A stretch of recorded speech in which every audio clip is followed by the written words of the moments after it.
ढोलकपुर नामक एक गांव में कालू नाम का एक कौवा रहता था। कालू बहुत ही खुश मिजाज किस्म का कौवा था। कालू कौवा बाकी पक्षियों की तरह ही था, मगर उसकी लंबाई बहुत कम थी। वो बौना था। कई बार पक्षी कालू कौवे की कद की वजह से उसका मजाक उड़ा दिया करते थे, मगर कालू कौवा उन लोगों की बातों पर ध्यान नहीं देता था। अरे भाइयों, हाँ तुम सभी यहाँ चाय पीने आते हो या लड़ाई करने आते हो अभी मैं तुम पक्षियों को हंसाता हूँ, फिर तुम सभी लड़ना तो एकदम बंद ही कर दोगे, वो भी अभी के अभी। क्या रे कलुआ, हैं? कैसन हो? तुम्हारा ही इंतजार कर रहे थे। अब तनिक कुछ मस्त सा सुनाई दो, ये सबका शांति के खातिर दिमाग का दही हुई गवाह है। अरे भैया जी क्यों परेशान होते हैं? अब आपका कलुआ आ गया है ना, ये लीजिए कलुआ की तरफ से एकदम तड़कता फड़कता शानदार चुटकुला।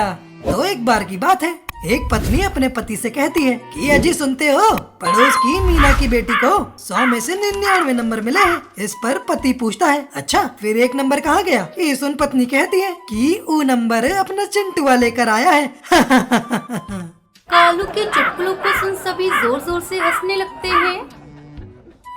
ए वाह भाई वाह, कालू चुटकुला सुन के तो मजा ही आ गया। अब इसके बाद कुछ दूसरा सुना दो। ठीक है, आप लोगों की खिदमत में मैं कालू एक प्रश्न पेश करने जा रहा हूँ। तो सुनो, एक पत्नी अपने पति से चॉकलेट छिपाकर सबसे ऊंची रैक पर रख देती है। पति ये देख लेता है, मगर लाख चाहने पर भी उसे चॉकलेट नहीं मिल पाती। बताओ क्यों?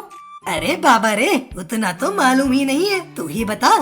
अरे भैया जी, उसके पति की इतनी लंबाई ही नहीं थी कि वो वहाँ तक पहुँच पाता मतलब वो तेरी तरह बोना था ये सुनकर कालू कौवा बहुत दुखी हो जाता है। सभी उसका मजाक उड़ाने लगते हैं और जोर जोर से हंसने लगते हैं।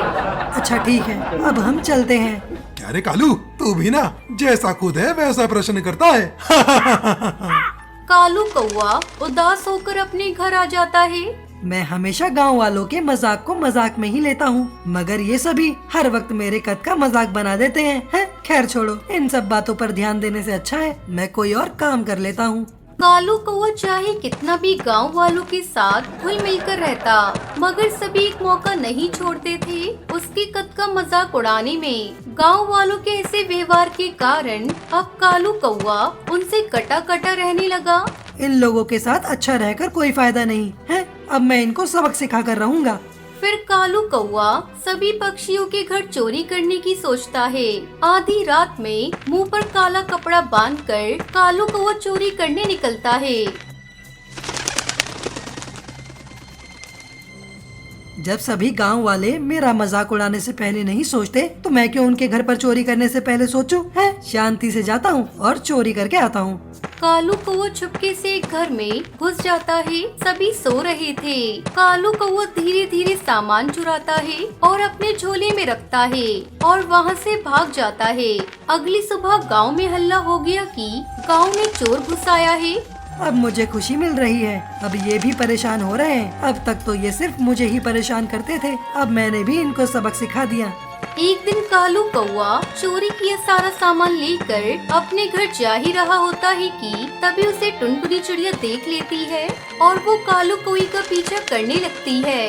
कालू कौवा हड़बड़ाहट में दरवाजा जल्दी से बंद कर देता है। अगली सुबह भी टुनटुनी चिड़िया कालू को सुबह सुबह सामान लेकर हड़बड़ी में आती देखती है। ऐसा कई दिनों तक होता है, तब जाकर टुनटुनी चिड़िया को कालू पर शक होना शुरू हुआ। ये हर रोज कुछ सामान लेकर हड़बड़ी में आता है और हर रोज गांव में भी चोरी हो रही है। कुछ न कुछ तो गड़बड़ जरूर है। आधी रात में कालू घर से बाहर आया। टुनटुनी चिड़िया भी उसका पीछा करने लगी। कालू कौवे घर में गया और सामान चोरी किया। तभी टुनटुनी चिड़िया ने उसे पकड़ लिया। छोड़ दो मुझे, देखो मुझसे मत उलझो, नहीं तो अच्छा नहीं होगा। शोर सुनकर सभी पक्षी इकट्ठा हुए। सरपंच भी आ गए। देखिए सरपंच जी, मेरा शक सही था, कालू कौवा ही गांव में चोरी कर रहा था। टुनटुनी चिड़िया कालू कौवे के मुंह से काला कपड़ा हटा देती है। कालू कौवे को देख सभी हैरान रह जाते हैं। तुम तो बहुत अच्छे कौवे थे, मुझे तुमसे ये उम्मीद नहीं थी। हाँ सरपंच जी, आपने बिल्कुल सही कहा, मैं बहुत अच्छा कौवा था, मगर इन गांव वालों ने मुझे बहुत बुरा कौवा बनने पर मजबूर कर दिया। मैं मानता हूँ मेरा कद छोटा है, मैं बौना दिखता हूँ, मगर इसमें मेरी क्या गलती। सभी गांव वाले एक मौका नहीं छोड़ते थे मेरा मजाक उड़ाने का। मैं तो हमेशा इन्हें हंसाता था, इनकी मदद करता था, मगर ये तो हमेशा मेरे कद का मजाक उड़ाने में लगे रहते थे। मगर तुमने चोरी क्यों की? सरपंच जी, मैंने इन सभी से बदला लेने के लिए चोरी करना शुरू किया था। जितना इन लोगों ने मुझे परेशान किया था, उतना ही मैं भी इन्हें परेशान करना चाहता था। सरपंच जी, आप इसकी बातें क्या सुन रहे हैं? तुरंत इसे कड़ी से कड़ी सजा दीजिए। चुप हो जाइए आप सभी। आज आप लोगों के वजह से एक अच्छे पक्षी को बुरा बनना पड़ा, और आप पक्षी चाहते हैं कि मैं इसे कड़ी से कड़ी सजा दूं। अगर इसका कद छोटा है, ये बौना है, तो इसमें इसकी क्या गलती? कालू, तुम भी आज से चोरी करना छोड़ दो, और कोई भी तुम्हारा मजाक उड़ाए तो मुझे बताना। इस तरह सभी गांव के पक्षी कालू का मजाक उड़ाना छोड़ देते हैं।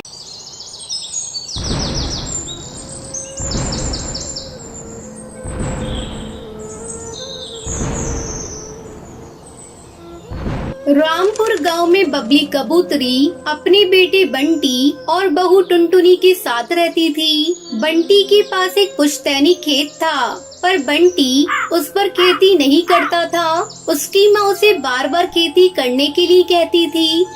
बेटा बंटी, तू खेती क्यों नहीं करता? जब से तेरे बापू हमें छोड़कर गए हैं, तब से उस खेत में कभी तूने खेती नहीं की।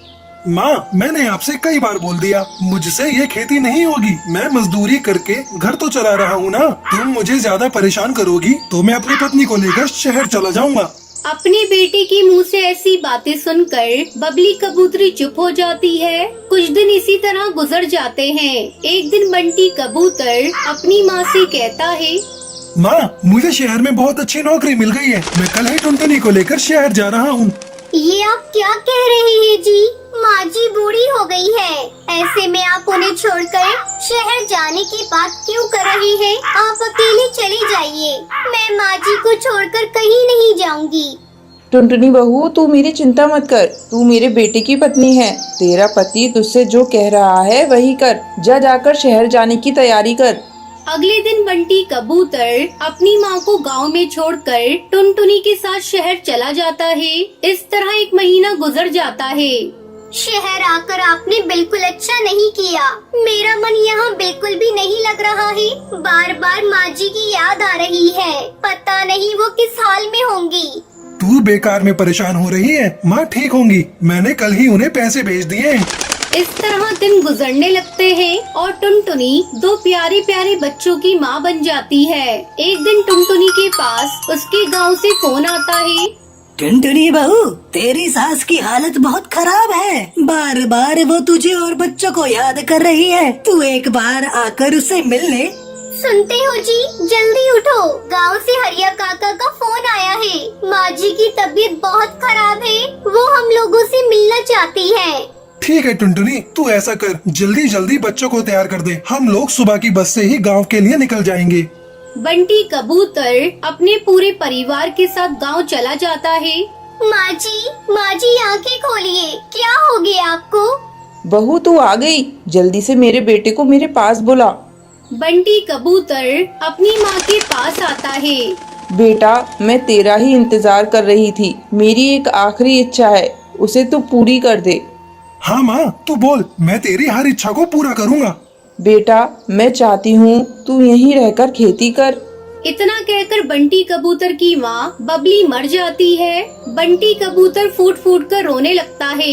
माँ, मैं तुम्हारी अंतिम इच्छा को जरूर पूरा करूँगा। बंटी कबूतर टुनटुनी के साथ अपने खेत में जाता है। टुनटुनी, हमने खेत की सफाई तो कर दी, लेकिन इस खेत में हम उगाएंगे क्या? मेरी तो समझ में नहीं आ रहा है। ये देखो, नींबू के बीज। ये मुझे माँ जी की तकिए के नीचे से मिले हैं। हम इसे ही अपने खेत में बिखेर देते हैं। फिर दोनों पति पत्नी नींबू के बीज को खेत में बिखेर देते हैं। कुछ ही दिनों में उनके खेत में नींबू के छोटे छोटे पौधे उगाते हैं। बंटी कबूतर समय समय पर उसमें खाद और पानी डालने लगा। अपनी लहराती हुई फसल को देखकर बंटी कबूतर बहुत खुश हो रहा था। टुनटुनी, आज मुझे पता चला माँ क्यों बार बार मुझसे खेती करने को कह रही थी। हाँ जी, माँ जी इसलिए कह रही थी ताकि हमें भोजन के लिए इधर उधर भटकना ना पड़े। फिर सभी खुशी खुशी रहने लगते हैं। छोड़ दीजिए, मुझे छोड़ दीजिए, मत बांधिए, मुझे छोड़ दीजिए। टूनी चिड़िया एक रस्सी से टुनटुनी चिड़िया को बांध रही है। टुनटुनी खुद को छुड़ाने की बहुत कोशिश कर रही है, लेकिन अपने आप को वो छुड़ा नहीं पा रही है। चुप, बिल्कुल चुप, ज्यादा बात मत कर, समझी? नहीं तो तेरा हाल भी उस पेड़ की तरह करेंगे। ये बोलकर टूनी ने टुनटुनी चिड़िया को अच्छी तरह से बांध दिया और एक कुल्हाड़ी लेकर बगीचे में कटहल की पेड़ की ओर चली गई और कुल्हाड़ी से पेड़ काटने लगी। पेड़ काटने की आवाज सुनकर टुनटुनी तड़पने लगी, जैसे कि उस पेड़ के साथ उसका कोई रिश्ता हो, और जोर जोर से चिल्लाकर पेड़ काटने के लिए मना करने लगी और रोने लगी।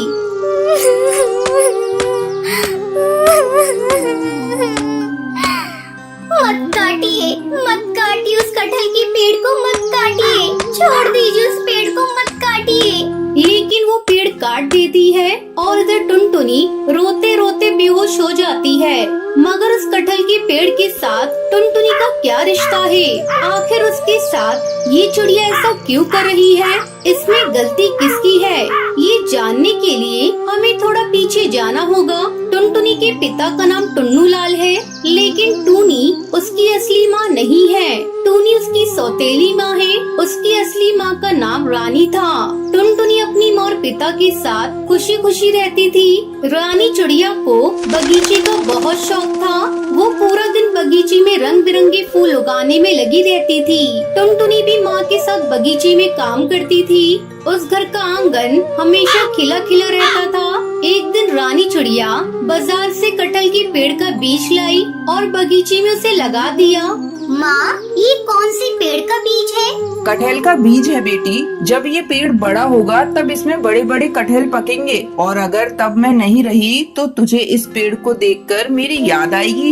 ऐसा मत कहिए माँ, आप हमेशा हमेशा के लिए मेरे साथ रहेंगी, वादा कीजिए। अच्छा बाबा, अच्छा, मैं वादा करती हूँ कि मैं हमेशा तेरे साथ रहूंगी। रानी चिड़िया टुनटुनी को गले लगा लेती है, लेकिन तभी उसका सर चकरा जाता है और वो बेहोश हो जाती है। माँ, क्या हुआ माँ? माँ, आँखें खोलो। तभी टुन्नू लाल वहाँ पर आता है और रानी चिड़िया को अस्पताल लेकर जाता है। वहाँ पता चलता है कि रानी को ब्रेन ट्यूमर है। वो ज्यादा दिन इस दुनिया में नहीं रह सकती है। ये सुनकर टुनटुनी बहुत रोती है। उसके कुछ दिन बाद रानी चिड़िया की तबीयत और भी खराब होने लगती है। एक दिन वो तड़प रही होती है और टुनटुनी उसके पास खड़ी होकर कहती है, माँ, आपने तो वादा किया था कि आप मुझे छोड़कर नहीं जाएंगी, तो फिर क्यों जा रही हो माँ? मुझे भी ले चलो अपने साथ माँ, मत जाओ माँ, मत जाओ। ये सुनकर रानी चिड़िया मुस्कुराती हुई कहती है, मैं अपना वादा पूरा करूंगी बेटी, जरूर पूरा करूंगी। ये बोलते हुए रानी चिड़िया की आंखें बंद हो जाती है और रानी चिड़िया चल बसती है। टुनटुनी फूट फूट कर रोती है, मगर टुन्नू लाल नहीं रोता। वो खुश है कि वो दूसरी शादी कर सकता है। रानी चिड़िया का अंतिम संस्कार किया जाता है और उसके ठीक 2 दिन बाद टुन्नू लाल दूसरी शादी करके टूनी चिड़िया को घर ले आता है। ये क्या पिताजी, माँ को गए हुए 2 दिन भी नहीं हुए और आपने दूसरी शादी कर ली? ए, चुप रह समझी। मुझे तुझसे परमिशन लेकर कुछ करना पड़ेगा क्या? बाप रे, इतनी छोटी उम्र में इतनी बड़ी बड़ी बातें करती है तुम्हारी बेटी। इसे तो मैं अच्छे से सबक सिखाऊंगी। टुनटुनी को समझ आ जाता है कि अब इस घर में उसका जीना हराम होने वाला है। घर के आंगन में जो फूल थे वो मुरझा जाते हैं, पूरा बगीचा सूख जाता है। बस एक छोटा सा कटहल का पेड़ मिट्टी से निकलने लगता है और इसके बाद टुनटुनी के ऊपर सौतेली माँ टूनी का अत्याचार शुरू होता है और एक गलती होने पर टूनी चिड़िया टुनटुनी को बहुत मारती है। इतना भी नहीं सीखा करमचली, तेरी माँ ने कुछ नहीं सिखाया तुझे, ये ले। माँ बचाओ, बचाओ माँ। टुनटुनी चिल्लाती तो रहती है, मगर चिल्लाकर कोई फायदा नहीं होता। कुछ ही बार टुन्नू लाल बीमार पड़ जाता है और उसका देहांत हो जाता है। ऐसे ही दिन बीतने लगते हैं। ए टुनटुनी, जा मेरा जूता साफ कर दे, मुझे बाजार जाना है, जा जल्दी कर, तू इसी काम के लायक है। ये सब सुनकर टुनटुनी को बहुत बुरा लगता है, लेकिन वो करे भी तो क्या करे।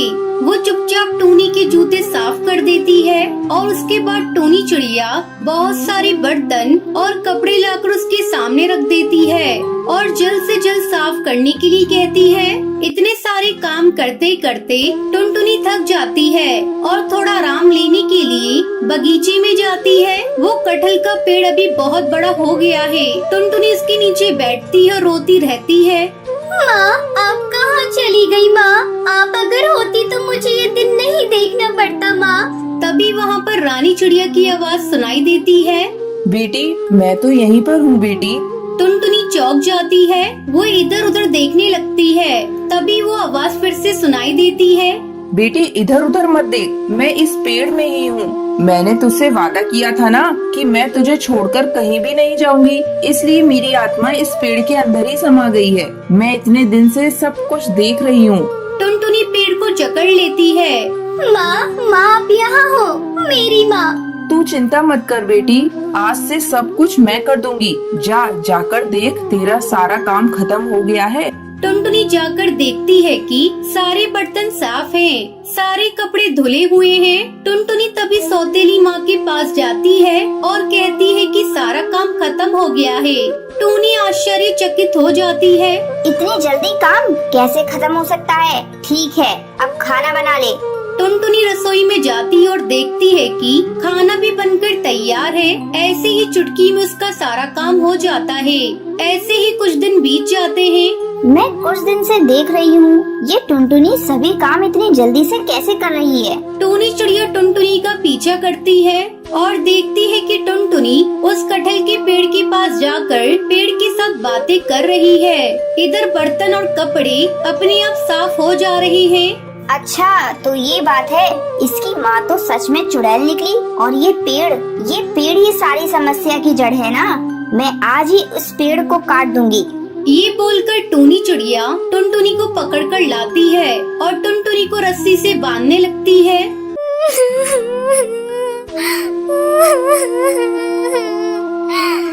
छोड़ दीजिए, मुझे छोड़ दीजिए, मत बांधिए, मुझे छोड़ दीजिए। टूनी चिड़िया एक रस्सी से टुनटुनी चिड़िया को बांध रही है। टुनटुनी खुद को छुड़ाने की बहुत कोशिश कर रही है, लेकिन अपने आप को वो छुड़ा नहीं पा रही है। चुप, बिल्कुल चुप, ज्यादा बात मत कर, समझी? नहीं तो तेरा हाल भी उस पेड़ की तरह करेंगे।